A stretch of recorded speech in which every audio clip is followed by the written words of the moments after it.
हमारे चैनल को सब्सक्राइब करें और बेल नोटिफिकेशन को जरूर दबाएं। ज्योतिष रतन केंद्र के एस्ट्रो वार्ता चैनल में आप सभी दर्शकों का बहुत बहुत हार्दिक स्वागत। आज मित्रों, हमारा ये जो चर्चा का विषय है, नवंबर का जो महीना आ रहा है 2020 में, आने वाला जो महीना नवंबर का है, ये उसके राशिफल की चर्चा है, मासिक राशिफल। तो सभी राशियों के विषय में चर्चा होगी, मेष राशि से लेकर और मीन राशि तक, एक एक करके।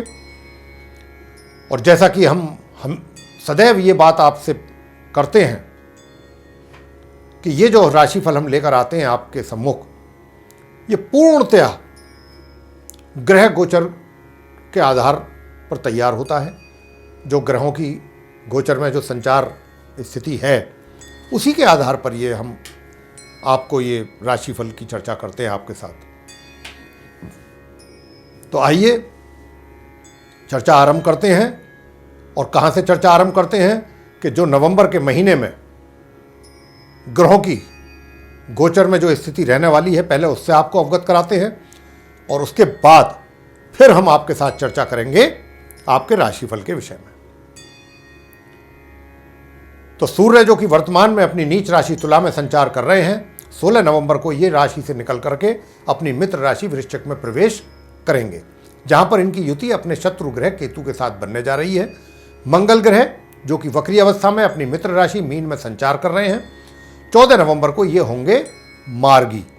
बुध जो कि अपनी मित्र राशि तुला में संचार कर रहे हैं, वक्री एवं उदय अवस्था में अपने मित्र सूर्य ग्रह के साथ, लेकिन 3 नवंबर को ये होंगे मार्गी तथा 26 नवंबर को होंगे पूर्व में अस्त तथा 28 नवंबर को ये तुला राशि से निकलेंगे और अपनी सम राशि वृश्चिक में करेंगे प्रवेश, जहां पर इनकी युति अपने मित्र सूर्य और केतु के साथ बनेगी। गुरु बृहस्पति मार्गी एवं उदय अवस्था में अपनी स्वयं की राशि धनु में संचार कर रहे हैं, लेकिन 20 नवंबर को ये करेंगे अपना राशि परिवर्तन तथा अपनी स्वयं की राशि धनु से निकलकर अपनी नीच राशि मकर में करेंगे ये प्रवेश, जहां पर इनकी युति अपने समग्रह शनि के साथ बनने जा रही है। शुक्र जो कि वर्तमान में अपनी मित्र एवं नीच राशि में संचार कर रहे हैं उदय एवं मार्गी अवस्था में, लेकिन 16 नवंबर को ये इस राशि से निकल करके अपनी स्वयं की राशि तुला में करेंगे प्रवेश। शनि अपनी स्वयं की राशि मकर में मार्गी एवं उदय अवस्था में ही पूरे माह इसी प्रकार ही संचार करते रहेंगे, लेकिन 20 नवंबर से इनकी जो युति है, इनका साथ जो है वो अपने समग्रह गुरु के साथ बनने जा रहा है। राहु अपनी मित्र राशि वृषभ में पूरे महासंचार करते रहेंगे, केतु अपनी मित्र राशि वृश्चिक में पूरे महासंचार करते रहेंगे, लेकिन 16 नवंबर से इनकी युति सूर्य के साथ बनने जा रही है तथा 28 नवंबर से बुध के साथ भी इनकी युति यानी इनका साथ बनेगा। तो ये था मित्रों ग्रहों का गोचर में स्थिति महानवंबर में। अब जो इन ग्रहों के स्थिति के आधार पर राशिफल तैयार हुआ है, अब उसकी चर्चा आपके साथ होगी। अब हम चर्चा करेंगे जो कन्या राशि के जातक हैं, उनका महानवंबर 2020 का राशिफल क्या कहता है।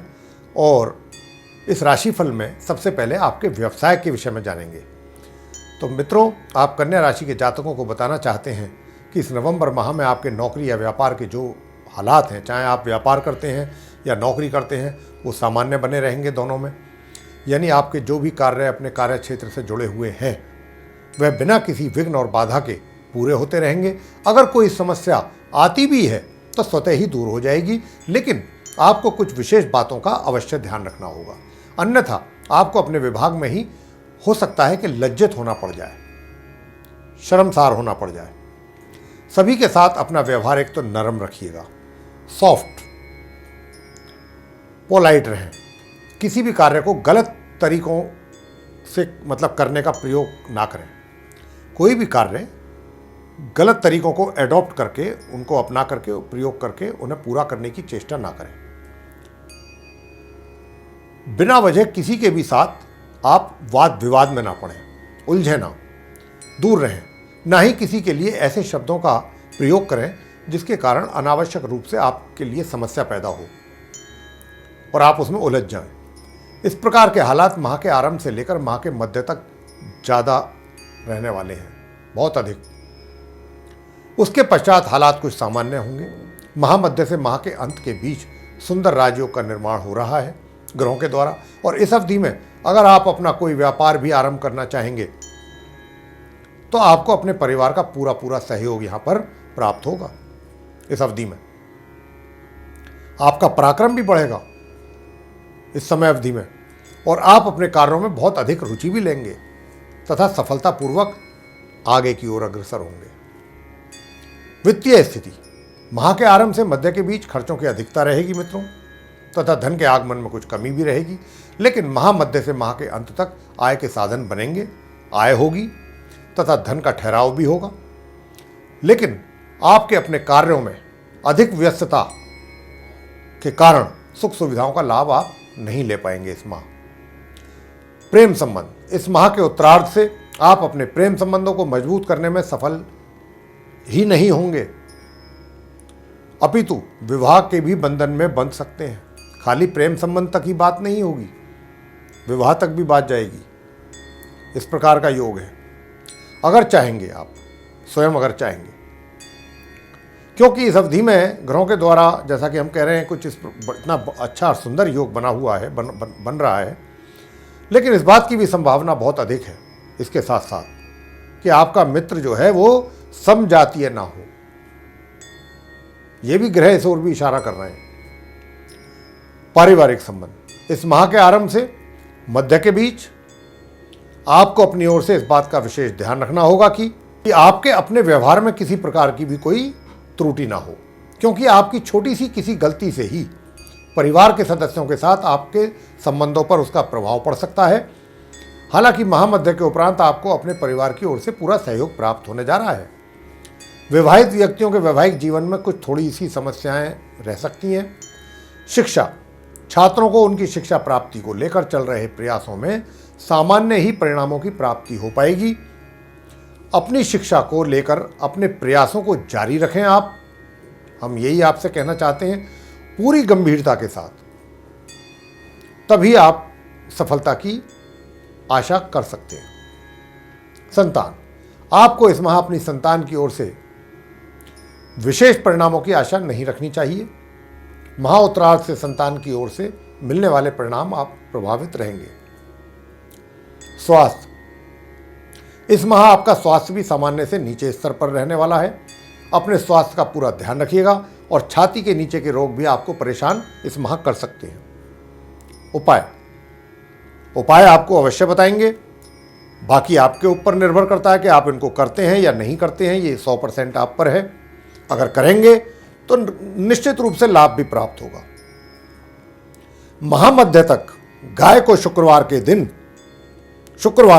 गाय को प्रत्येक शुक्रवार गाय को अपने हाथों से पूरी बनवा करके 2 या 4 पूरी, उस पर थोड़ी सी खीर, या खीर नहीं है तो सफ़ेद मिठाई रख लें, बर्फी रख लें, कलाकंद रख लें, मिल्क केक रख लें, वो गौ माता को अपने हाथों से खिलाएं। साथ ही लक्ष्मी जी की पूजा भी करें, इस बात का भी ध्यान रखें। लक्ष्मी जी की भी पूजा अवश्य करें। प्रत्येक दिन प्रातःकाल सूर्य देव को जल अर्पित करना ना भूलें। महामध्य से गुरुवार के दिन, जब माह का मध्य आएगा, तब से गुरुवार के दिन केले के वृक्ष की पूजा करनी आरंभ कर दें और किसी धार्मिक स्थल पर पीली मिठाई जैसे हो मोतीचूर के लड्डू, बेसन के लड्डू इत्यादि, वो आप दान करके आएं महामध्य से गुरुवार के दिन। ये आपने करना है। ये उपाय हैं, बहुत साधारण उपाय हैं, कर सकते हैं आप। और ये था आप कन्या राशि के जातकों का राशिफल उपायों के साथ। आपको पसंद आया है तो आप इसको लाइक कीजिए, शेयर कीजिए तथा चैनल को सब्सक्राइब करना ना भूलें। साथ ही जो बेल आइकन है उसको भी अवश्य दबाएं, ताकि जो भी आने वाले दिनों में हमारे नवीन कार्यक्रम हैं, उनके वीडियोस हैं, वो आप तक आसानी से पहुंच पाएं और उनका भी आप समय अनुसार लाभ प्राप्त कर सकें। इसी के साथ बहुत बहुत धन्यवाद। जय माता दी।